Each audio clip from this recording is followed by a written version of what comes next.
महाराज ठाकुर जी और सब सखा धीरे धीरे ब्रज में चोरी कर रहे हैं।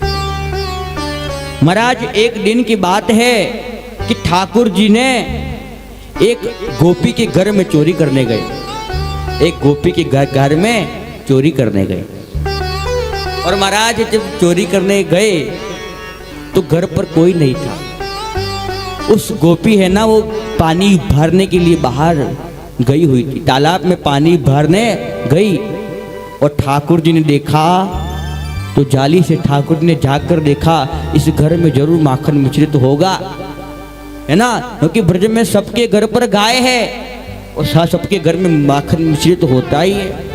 तो ठाकुर जी ने जाली में से झाँक कर देखा कि वो जो कोना है ना, उस कोने में माखन रखा हुआ है, परंतु घर के बाहर ताला है। जाऊंगी देख, आज तो तेरी भैया को मैं बताती हूँ, आज तो तुझे बहुत डांट पड़ेगी। ठाकुर जी कहते हैं, नेक्स्ट ठाकुर जी, छोटे से ठाकुर जी गोपी से कहते हैं, गोपी मुझे छोड़ देना। अरे मैया यशोदा को यदि मेरे चोरी के बारे में पता चल गया तो मैया यशोदा नंद बाबा मुझे बड़ी डांट लगेगी, मुझे बहुत डांटेंगे। गोपी छोड़ दे, तेरी बड़ी कृपा हो जाएगी। पर तो गोपी है कि मानने का मान ही नहीं रही है कि नहीं छोड़ा तुझे, तो आज मैं अब तेरी मैया यशोदा के पास में लेके जाऊंगी और तेरे मैया यशोदा को तेरी करतूत बताऊंगी। आज वो गोपी ठाकुर जी का हाथ पकड़कर लेके जा रही है मैया यशोदा के पास। अब महाराज जो गोपी है ना, उसने ओढ़ रखा था, क्योंकि पहले जमाने में जो स्त्रियां है ना, वो स्त्रियों ने पहले जमाने में घूंघट को ओढ़ रखा था, क्योंकि स्त्रियों की इतनी मर्यादा थी। अब महाराज उस गोपी ने घूंघट ओढ़ रखा और ठाकुर जी का हाथ पकड़ कर लेके जा रही है। ठाकुर जी उस गोपी से कह रहे, गोपी मेरे हाथ को तो छोड़ दे, अरे इतना मायूम सा हाथ है, इतना छोटा सा हाथ है, मेरे हाथ में बहुत दर्द हो रहा है, जरा इस हाथ को छोड़ दे। फिर भी गोपी ने हाथ को नहीं छोड़ा। अब ठाकुर जी सोचे कि कुछ ना कुछ तो करना पड़ेगा, यदि कुछ नहीं करूँगा तो मैया यशोदा के पास मुझे गोपी लेके जाएगी और मैया यशोदा मुझे डांटेगी। अब महाराज क्या होता है कि अब ठाकुर जी ने जो गोपी है ना, उसका जो देवर था, उस देवर को आते हुए देखा, वापस आते हुए देखा और ठाकुर जी ने उस देवर को छुपके से इशारा किया कि रे इधर आओ। अब महाराज वो गोपी का देवर आया और उस ठाकुर जी कहते, गोपी एक काम को, तुझे हाथ पकड़ना ही है ना, तो ये हाथ छोड़कर मेरा ये हाथ तू पकड़ ले। और जैसे गोपी ने ये हाथ तो छोड़ा, ठाकुर जी ने गोपी के देवर का हाथ गोपी को पकड़ा दिया और ठाकुर जी छूट गए।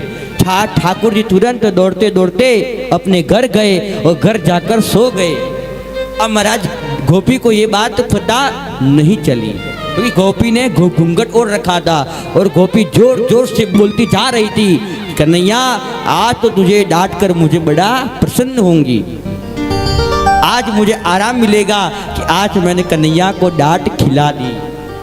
परंतु गोपी है तो गोपी, अब गोपी आगे आगे जा रही है। गोपी ये सोच रही है कि लाला कन्हैया को पकड़ कर जा रही हूँ, परंतु ठाकुर जी ने आज उसी गोपी को अपने देवर का हाथ पकड़ा दिया। अब महाराज क्या होता है, अब गोपी अपने देवर को लेके नंद भवन में गई। नंद भवन में जाते रही, यशोदा मैया को आवाज दी, यशोदा, अरे ओ यशोदा, अरे बाहर आ, ताकि हो कि तेरा छोरा कितना चोरी का कार्य करता है, तेरा आके देख कि आज तेरे लाला को मैं रंगे हाथ पकड़ कर लाई हूँ। देख तेरा लाला मेरे घर में माखन बिशरी की चोरी कर रहा था और अपने सखाओं के साथ में वो भी खा रहा था।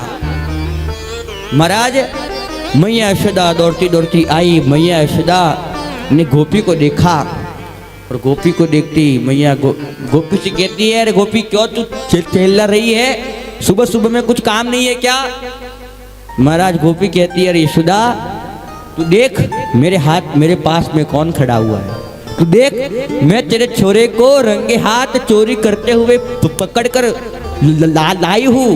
ये तेरा जो छोरा है ना, तेरा जो कन्हैया है ना, ये कन्हैया मेरे घर पर चोरी कर रहा था। मैया यशोदा ने ध्यान लगाकर उस बालक को देखा, तो मैया यशोदा ने देखा कि अरे ये तो इस गोपी का देवर है, और ये कहती है ठाकुर जी है। अरे तो मैया यशोदा ने कहा, गोपी अपना जो घूंघट है ना, पहले अपना घूंघट उठाकर तू पहले देख कि ये कौन है। अब महाराज गोपी ने जैसे घूंघट उठाकर देखा कि अरे ये तो मेरा देवर है। बोले देवर कहाँ से आ गया? बोले तुम कहाँ से आ गए? देवर कहता है, गोपी तू बड़ी झूठ बोलती है, तू घर से मुझे पकड़ कर लाई है, और तू अब मुझे कह रही है कि तुम कौन हो, तुम कहाँ से आ गए? महाराज आज गोपी को बड़ी शर्म आई, और आज जैसे ही गोपी शर्मा गई तो अंदर भवन में ठाकुर जी सो रहे थे। ठाकुर जी अपने छोटे छोटे पैरों से दौड़ते दौड़ते आए, और दौड़ते दौड़ते आकर गोपी जो बाहर खड़े थे ना, उस गोपी को अंगूठा दिखा रहे हैं, उस गोपी की हंसी उड़ा रहे हैं कि देख गोपी, तू मुझे पकड़ने के लिए इतनी बड़ी कर रही थी ना, देख मैंने तेरे हाथों में तेरे देवर का हाथ तुझे पकड़ा ले लिया, और तुझे मालूम भी नहीं पड़ा। यदि गोपी दूसरी बार भी मैं चोरी करने आऊंगा, चोरी करने तो आऊंगा ही सही, यदि दूसरी बार भी यदि मुझे रोकने की कोशिश की ना, तो अगली बार तुझे तेरे पाटी का हाथ तुझे पकड़ा कर भाग जाऊंगा, और तुझे मालूम भी नहीं पड़ेगा। जय हो।